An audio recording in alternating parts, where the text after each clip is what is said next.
Good evening, and welcome to the OBC Talk, Mental Health Awareness Week installment number 5. Hi, I'm your host, John Edwards, Associate Minister here at Olive Branch. Olive Branch is here helping to raise awareness and continue discussion on this ever-growing topic of mental health.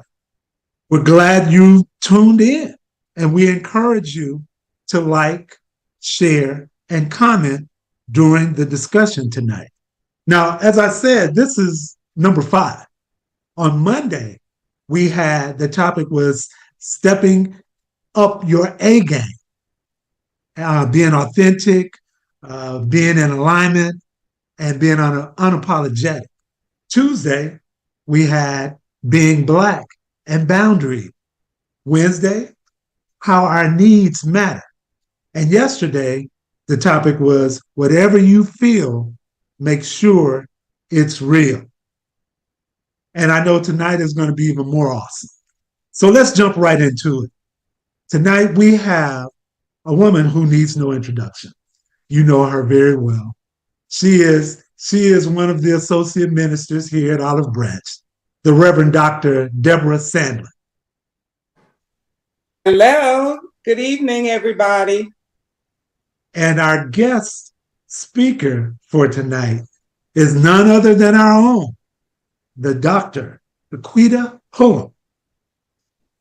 Dr. Pullum is the owner of Ubuntu Counseling and Wellness.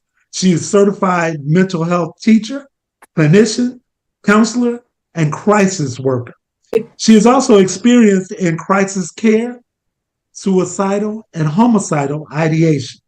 She is skilled in working with individuals, couples, and groups.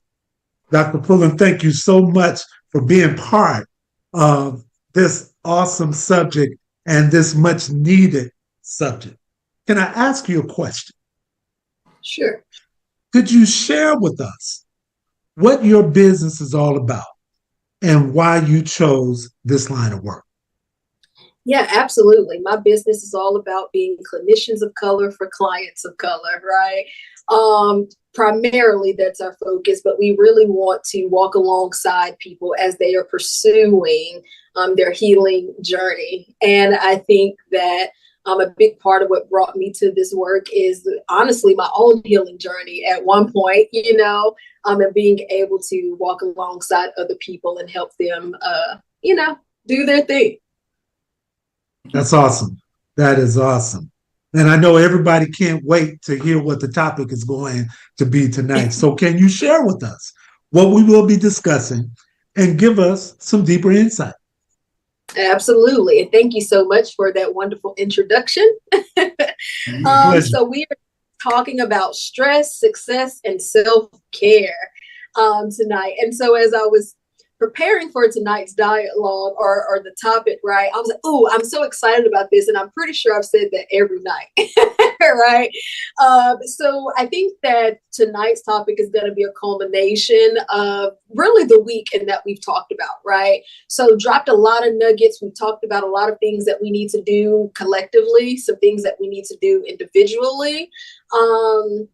Right, some needs, identifying our needs and different things like that. And a lot of that has to come first, right, before we get to self-care.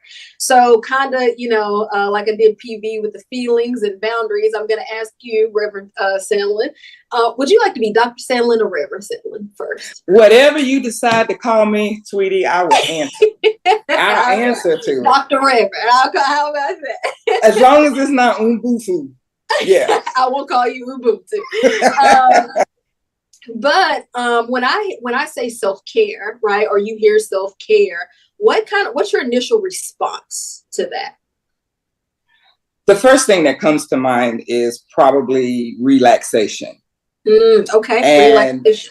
Yes, and unplugging from everything I do on a daily basis, just completely unplugging, which means my phone goes dead. Everything goes dark and it's just me, right? I have my me time. And absolutely. You hear about that being so important so many times, but some people don't like me. They don't like themselves. So they don't want to spend that alone time or that relaxation time, because some folks don't know how to relax. Absolutely. Absolutely. I think that's a really great and probably a common answer in response to self-care and what that looks like. But I think what you really hit on there, right, is that self-care is personal. So it's going to look very different for everyone, right? Mm-hmm. So what I find, and I'm going to take a guess and say that Reverend Sellen is probably introverted. Do you identify as introverted? I do. Okay. Believe it or not, I do. I'm fine. I believe it. I'm like the introverted whisperer. Yeah. Right. But for you, you definitely need that, right? That's how you get your energy. That's how you recharge. And for other people, it might look very different, for sure. Mm-hmm. So tonight, what I'm going to do is hopefully we can have a dialogue and talk about what self-care is, right, from my point of view, some theories about some things that get in the way, and hopefully I can share some practical tips with everyone tonight about that. Okay. So when I think of self-care and what I want to shift kind of right off the bat is that I think that we always think of self-care as something that we have to do as a destination or a task, something to do on our list, a checkbox, right? And one of the things that I try to do and work with people when it comes to self-care is that we want it to be a lifestyle, right? Which means is that when we wake up in the morning and as we're going about our day, right, we want to be in the spirit of self-care. So what that requires is a lot of shifting on our parts, because it also kind of calls us to be in the moment, right? And not think about what am I going to do tomorrow, or, oh, I'm going to go get my nails done tomorrow. I'm going to go get my hair done. But what can we do in this moment that we have, because that's all we have, right? That emanates, did I say that right? Yes, emulate. Yeah, okay. That emanates, right, this spirit of self-care. Okay. So a couple of different theories that get in the way of self-care is that people think that it's selfish, right? Or people don't know what they need. Remember, we talked about that what was that? Wednesday's topic, talking about what we need. They don't know what they need. And yes. Getting our needs met. Yes, getting our needs met. And so when we don't know what we need, though, what we tend to do is also mimic what other people are doing, or we're doing what people are telling us to do. And this is how it should look. And this is what it should look like. But that's not really us taking care of ourselves. Right. Reverend Stella, I'm going to put you on the spot a little bit, but have you ever done something and you were like, I'm going to do this and it's going to be self-care. And at the end, you were like, that didn't work. Absolutely. Absolutely. I call myself going on a vacation. And you get there and you do more on the vacation than you would at home anyway. And then you get home and you're exhausted. Absolutely. So, I call myself. That's what I call myself doing. Yes, absolutely. And so one of the things that I think is, you actually bring up a good point of something that I wanted to talk about tonight was there's kind of this difference. So stress, right? When we hear stress is actually our response to any demands that we have a stress response to it, right? But stress doesn't discriminate. It doesn't say, oh, this is bad stress, this is good stress, this is medium stress. It's just stress. Our bodies are hardwired for that, right? But what we have are two things called eustress, EUSTRESS, eustress, which is really positive stress. That is what we would call it. And one of the examples of that, Reverend Sell, is actually a vacation. Believe it or not. And show me how to do it. Believe it or not.